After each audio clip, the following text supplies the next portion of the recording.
वन्दे देवमुमापतिं सुरगुरुं वन्दे जगत्कारणं वन्दे पन्नगभूषणं मृगधरं वन्दे पशूनां पतिं वन्दे सूर्यशशाङ्कवह्निनयनं वन्दे मुकुन्दप्रियं वन्दे भक्तजनाश्रयं च वरदं वन्दे शिवं शङ्करं वन्दे भक्तजनाश्रयं च वरदं वन्दे शिवं शङ्करम्.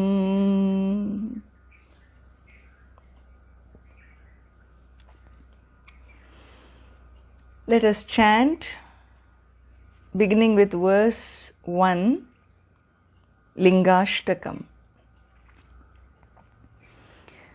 Brahmamurarisurarchitalingam nirmalabhasita shobhitalingam dhanmajadukha विनाशनलिङ्गं तत्प्रणमामि सदा शिवलिङ्गम्.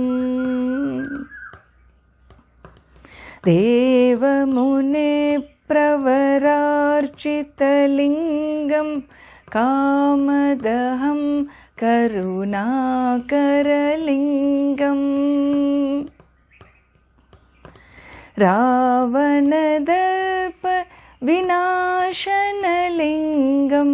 तत्प्रणमामि सदा शिवलिङ्गम्. सर्वसुगन्धिसुलेपितलिङ्गं बुद्धिविवर्धन कारणलिङ्गम्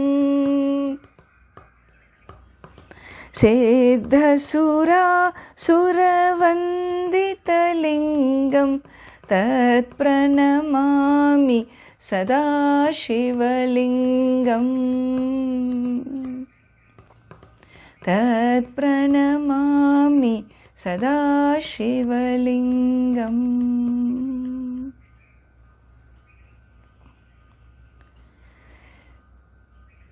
We have been seeing in each of these verses a beautiful description of the infinite being who is immanent in his creation. The infinite being also transcends his cosmic form. He also is that which is immanent in the very cosmos. And so in describing the infinite being as immanent in the world of names and forms, we have very, very beautiful descriptions of the Lord in verse number 1, 2 and 3. Moving forward, let us see verse number 4. Kanakamahamani-bhushitalingam phanipati-veshtita shobhitalingam. Kanakamahamani-bhushitalingam phanipati-veshtita shobhitalingam. Dakshasuyagnya vinashanalingam tatpranamami sada shivalingam. Dakshasuyagnya vinashanalingam tatpranamami Sadashivalingam. Kanakamahamani-bhushitalingam Phanipati-veshtita shobhitalingam. Dakshasuyagnya vinashanalingam Tat pranamami Sadashivalingam. Kanakamahamani-bhushitalingam Phanipati-veshtita shobhitalingam. Dakshasuyagnya vinashanalingam Tat pranamami Sadashivalingam. Tat pranamami Sadashivalingam. So here, describing this beautiful cosmic form of the infinite being, he says, Bhushita Lingam. This lingam, the cosmic form, has been decorated with, has been embellished with Kanakam cha Mahamani cha. Has been embellished with Kanakam, with gold. And Mahamani is, money is a gem. Mahamani, this precious gems. So many precious gems and gold. In other words, the nature of the divine in the form of the universe, all that natural world that you see in the world of geology, where you find all these great wealth of calcium, of magnite, of so many silver, so on, so forth, so many gems, so many stones, rocks. What are they? They are meant to embellish. They embellish the beauty that is this universe. They are not meant for us to grab. They are not meant for us to destroy. They are not meant for us to mine away until the earth has nothing left. It stands barren. No, they are meant to be left where they are. Because that's a form. It's an embellishment of the lingam of the cosmic form. And so, once again, we come back to respecting, revering, loving the natural world for what it is and leaving it where it is. The natural world, uninterfered by the human hands, that tends to destroy what is before it. Without that, if I can just leave it for what it is and discover in my heart a reverence and respect and love for the natural world, well, you have already connected with the sacred in this manner. And so, Kanaka Mahamani Bhushita Lingam Phanipati Veshtita Shobhita Lingam. A lingam which is Shobhitam, which is just adorned with what? Adorned with, wrapped with. How is it adorned? How is it embellished? This lingam is wrapped, with. Veshtita, wrapped with what? So here, Phaninam Patihi, Phanipatihi.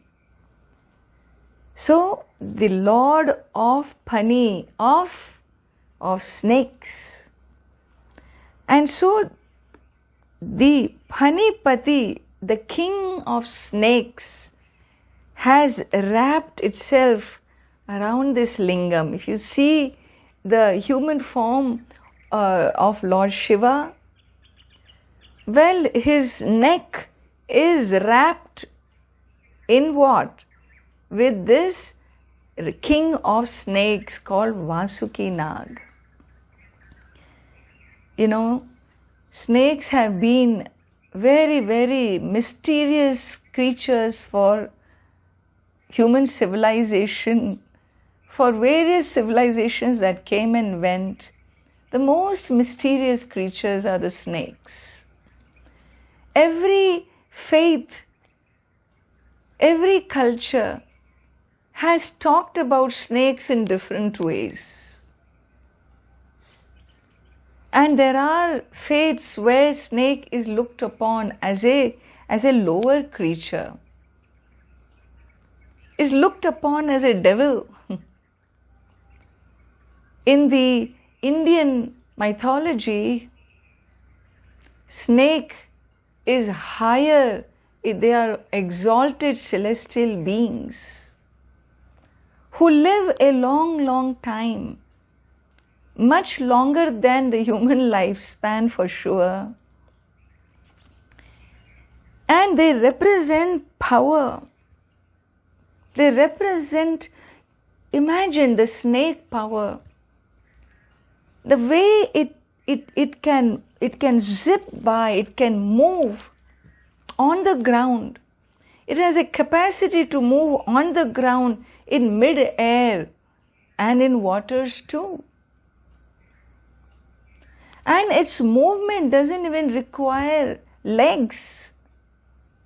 Your power to move is dependent on your feet, is it not? Without any feet, when the snake moves, what is that power? Well, that is a power merely on its stomach, on its power in the body, where the entire body is empowered with its muscular motions. Being on its stomach, it can zip by in a speed you cannot fathom. That a snake is nothing but a representation of power. And in this mythology, there are different stories how the king of snakes, who is Vasuki Nag, the king of snakes, is said to be a multi-hooded serpent with the snake gem Nagamani on its crown. Well, it is said that when Vasuki Nag was chosen to be the rope to churn from the ocean milk the nectar of immortality, the Devas and Asuras, the good, powerful, higher forces and the harsh, negative forces, they both wanted the nectar. And so, alone they could not get the nectar, churn it out of the milky ocean. How then they would do it? Only as a team effort.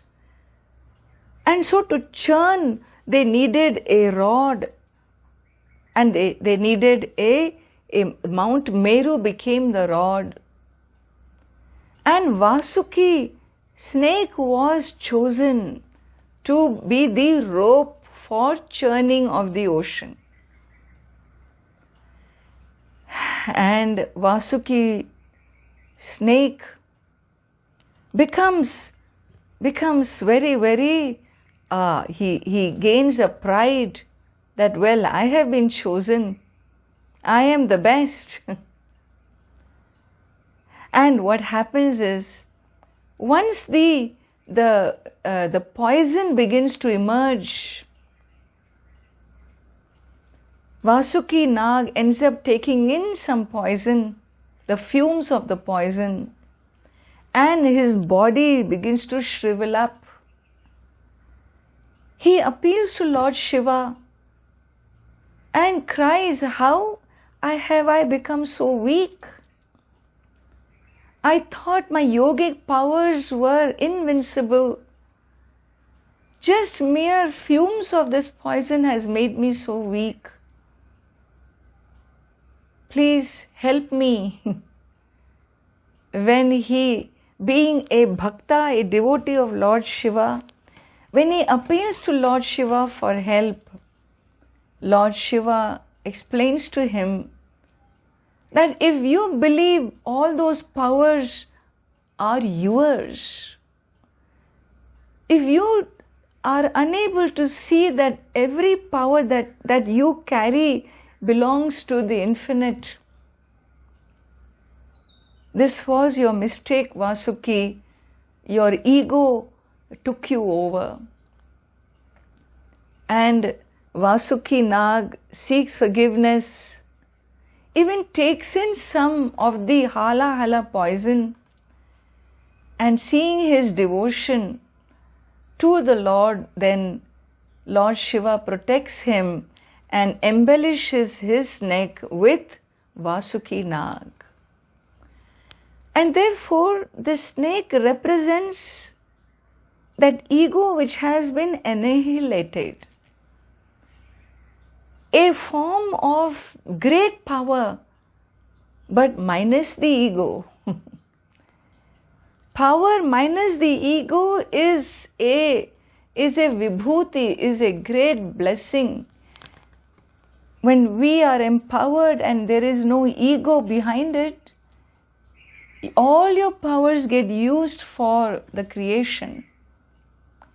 But if with that power comes the ego, then the journey to destruction is not far, destroying oneself and the other.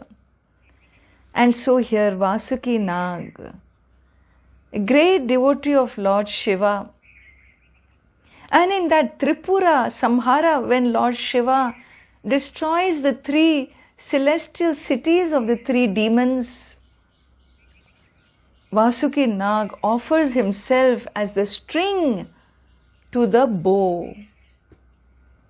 And so he always goes with any activity of the divine to bring harmony in the universe. And hence Vasuki Nag in this culture is worshipped too. There is a day, 2 days in a year called Naga Panchami. One, I think it comes somewhere in spring, and the other one comes in fall. And that is when Vasuki Nag and his clan is worshipped. It is said, it is believed that the Nagas, the snake world, the snake power lives in a different world called Nagaloka, a celestial world, 6 months of the year, 6 months of the human year, and 6 months they live with the humans. And so when they come out of the Naga Loka in form, they are revered and honored, and in fall, when they go back into the Naga Loka, they are again revered and sent back. Well, this is the culture of the Himalayas. Having lived in the Himalayas for all those 12 years that I did, I found myself in a belt. The belt of Uttarkashi to Gangotri is a belt where if there is a lower power that holds the balance of nature in that region, in the Himalayan heights, that is the power of Nagas. And so the belt from Uttarkashi to Gangotri, that entire stretch of Moola Ganga, of the source Ganga, is a belt whose leadership, whose Rajyam, which is a kingdom of these Nagas, this great king Vasuki Nag, and his family such as Pundari Nag and Kaliya Nag. So like this we have in the Himalayas different powers. There are Gandharvas, Kinnaras, Yakshas, so many different celestial powers have different areas of rulership. Well, Vasuki Nag is that king of snakes who is a great devotee of Lord Shiva, and he stands with pride on Lord Shiva's neck but subdued. You will never dare put a snake on your neck unless its poison is removed. Lord Shiva holds this neck because he is the one who wields the final power of this universe. And so, Phanipati Veshtita Shobhita Lingam. The third beautiful word here is Daksha Suyagnya Vinashana Lingam. And so here we have seen elsewhere Lord Shiva, even when the ego comes into play in a strong destructive manner, as long as the person recognizes and withdraws that ego and submits to the divine, that soul is saved. But if he carries his ego that far to disturb the cosmic balance, which is what King Daksha did. When the balance is disturbed, the cosmic balance is disturbed, when every phenomenon is not given their due respect, through the fire rituals, through the sacrifices in the fire, Daksha, the great Daksha itself means power, strength. Daksha Prajapati, he was the king, one of the 10 sons of the creator, Brahmaji. And very powerful he was. And he had these 27 daughters he gives in marriage to the moon god, who become the 27 constellations of the creation. And he had other 13 daughters he gives to sage Kashyapa. Like this, there are beautiful stories, very powerful progeny of the creator, but he had a prejudice against Lord Shiva. You may keep your prejudice to yourself, but when you bring it out and you spill it over and do not give due to whatever phenomenon deserves its due, then even if you perform powerful fire rituals, esoteric rituals to gain more power, it will be destroyed by the highest power. And so, Dakshasya Suyagnya, Daksha did a great yajna, a great fire ritual, where he invites all the deities, all the higher powers of the universe. But he does not invite Lord Shiva because of that coloration. His daughter is given in marriage to Lord Shiva, much against his wish. uninvited, when his daughter comes home for the ritual to her father's house, she realizes that this was not a small omission, it was a deliberate omission. Her husband has been, her partner, her spouse, her highest power there has been offended, insulted. And in that hurt and anger, she self-immolates.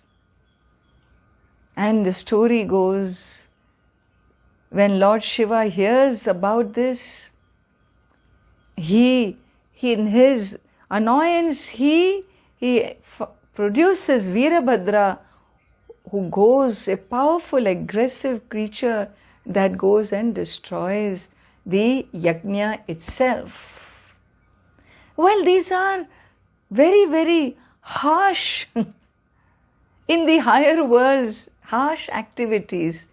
But it is only to show us that wherever the power is abused, wherever the balance of the creation is violated, whether it be in the seen world, the material world of the human beings, or in the unseen higher worlds of higher powers, well,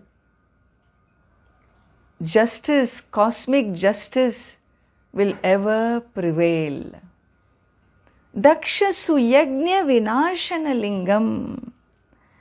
And so this is a story of our lives again and again. Many, many beautiful episodes we find like this.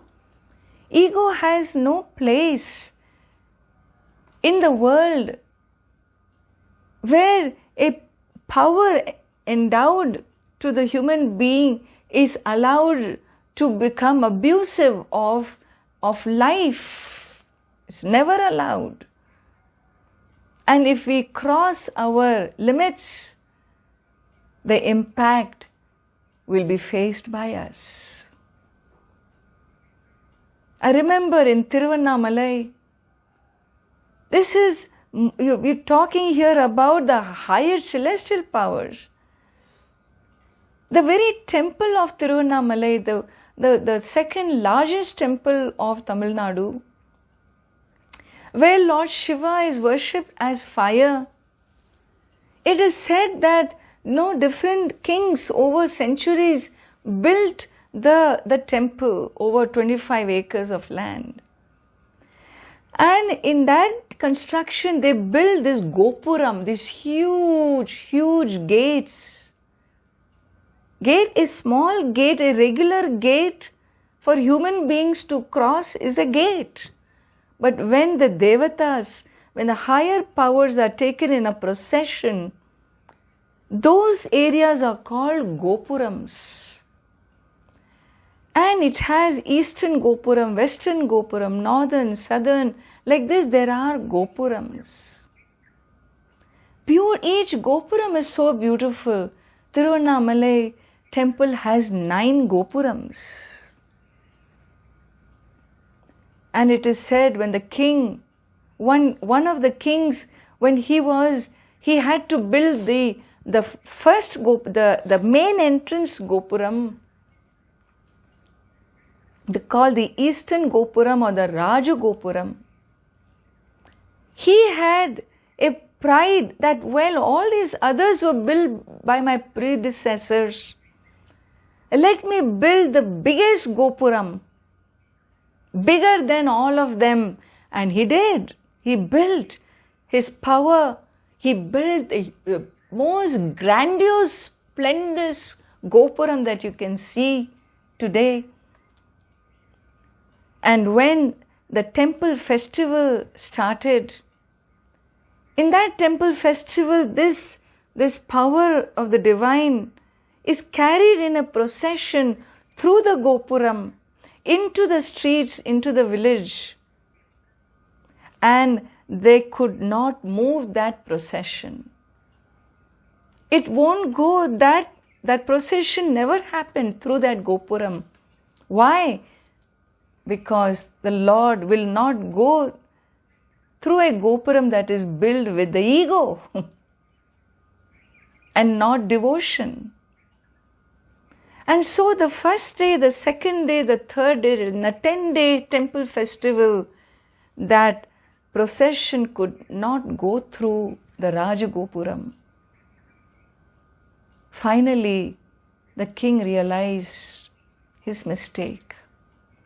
He sought forgiveness to Lord Arunachala Shiva, acknowledging what a fool he has been, thinking that he did it all. He surrenders, he seeks forgiveness. It is now the 10th day of the festival. That day, the procession went through the Rajagopuram of this temple. Even today, when the rituals are done, the temple procession, temple festival, Lord's procession goes through on the 10th day through the Rajagopuram. These are episodes and stories and stories. There are hundreds of stories of how the divine really blesses when we learn to keep our egos under check.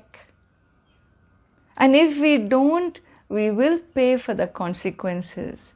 And therefore, every verse here, Tat Pranamami Sadashiva Lingam, your nature, your laws continues to teach us our lessons of Maryada, of boundaries, of how far we can go.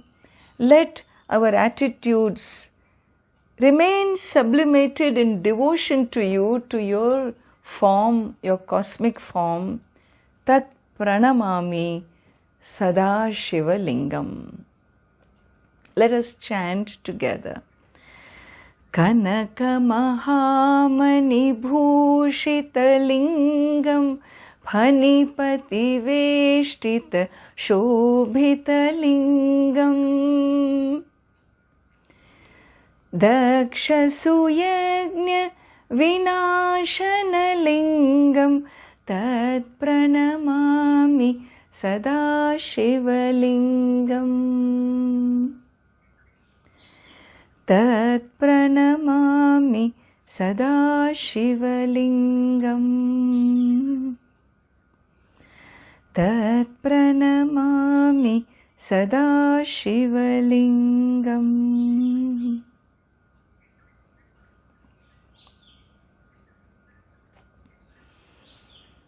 Om Shanti Shanti Shanti.